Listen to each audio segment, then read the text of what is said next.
मुबारक सूरह मुबारक कौसर, जिसमें उमूमी नुक्ते नज़र से कह दिया गया कि 3 आयतें, 10 कलिमात हैं और 42 हरूफ हैं। लेकिन ये मालूम है कि हमारे मकतब का मौक़िफ़ क्या है। हमारे मकतब का मौक़िफ़ ये है कि बिस्मिल्लाह हर सूरे का जुज़ है। तो अगर बिस्मिल्लाह हर सूरे का जुज़ है तो उसको छोड़कर गिनने का सवाल क्या पैदा होता है। तो बिस्मिल्लाह को शामिल करके 4 आयतें हैं और बिस्मिल्लाह के कलिमात को शामिल करके फिर 10 नहीं बल्कि 14 कलिमात हैं। अब देखा आदत पूरा हो गया ना। 3 आयत गिनेंगे तो आदत पूरा नहीं होगा, 4 आयत गिनेंगे 12 का आदत पूरा हो जाएगा, 14 का आदत पूरा हो जाएगा। बिस्मिल्लाह के 4 अल्फाज और 10 अल्फाज, 10 कलिमात, 14 कलिमात। तादाद में भी एक रियायत है ख़ास। 19 हरूफ अगर जोड़ लें 42 हरूफ में तो 61 हरूफ होते हैं। इस 61 हरूफ में भी राज है। ये सब बस इशारात हैं। इस पर हमारे जो साथी हैं वो काम करते रहेंगे इंशाअल्लाह साल भर तक। अब मैं इससे ज़्यादा गुफ्तगू नहीं करूँगा।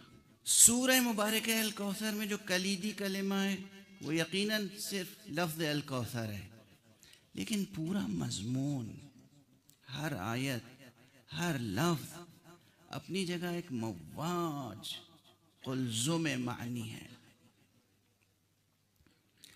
और कम से कम अगर तमाम बिखरे हुए उन्वानात और मौज़ूआत को समेट कर ज़ाहिरी और बातिनी एतबार से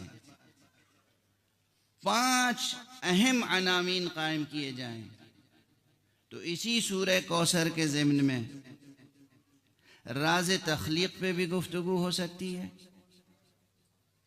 तारीख़ खिलक़त शुरू से क्यों आअतैना की तफसीर कैसे मुकम्मल होगी, अल कौसर की तफसीर कैसे मुकम्मल होगी, ये वहदत कसरत में बदली कैसे।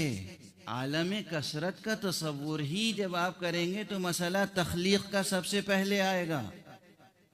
इसलिए मुमकिन नहीं है कि कोई हकीमाना नुक्ते नज़र से, आरिफाना नुक्ते नज़र से ज़ाहिर से बातिन तक नज़र डाले और लफ्ज़ अल कौसर और अतैनाका अल कौसर इस पर गुफ्तगू करे और राज़ तख्लीक़, सिर्र तख्लीक़ और तारीख़ तख्लीक़ पर नज़र ना डाले।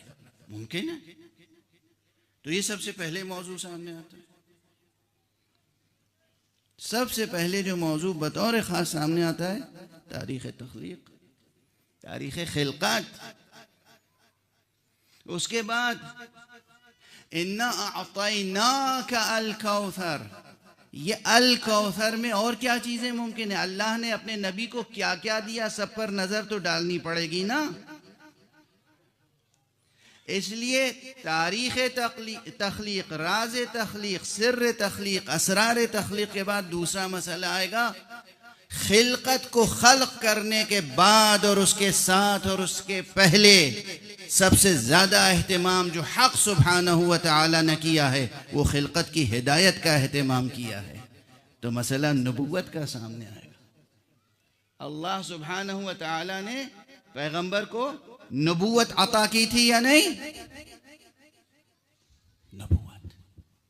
नबुव्वत के साथ साथ सिर्फ यही नहीं कि नबुव्वत अता की, रिसालत अता की।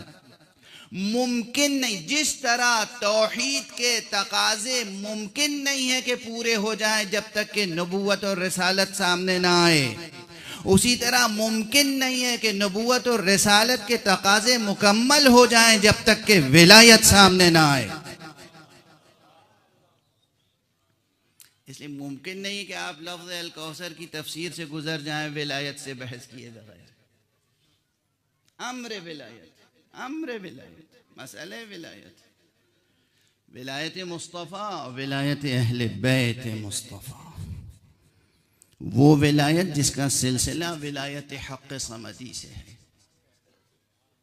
मालूम है ना अज़ीज़ान गिरामी, विलायत के नारे तो बहुत लगाते हैं, विलायत का सरचश्मा क्या है? विलायत का सरचश्मा क्या है?